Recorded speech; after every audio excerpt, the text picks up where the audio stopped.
Now, if you guys remember, before we installed the new steering stem bearings, we did have that play back and forth when we shook the front end. And now that we have our new steering stem bearings installed, we do the same thing.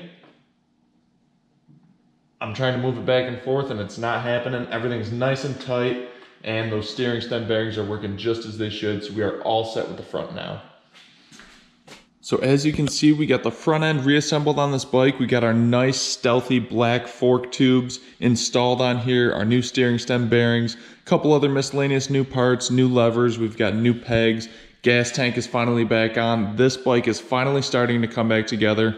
Now let me know what you guys thought about this video. I kind of did it a little different. I did a lot more just me working, less talking. Let me know in the comments below what you thought about that, if you like it, if it's a new style that I should keep doing, or if I should kind of keep explaining things as I go along. Your feedback is always appreciated. Thank you again to everybody that's currently supporting the channel on our memberships program. It really helps out and you guys get to see behind the scenes stuff that goes on here at the shop. So I will see you guys in the next episode. Hopefully the rest of the parts that I'm waiting on come in and we can start getting some fairings on this bike. I'll catch you guys in the next episode. Peace out.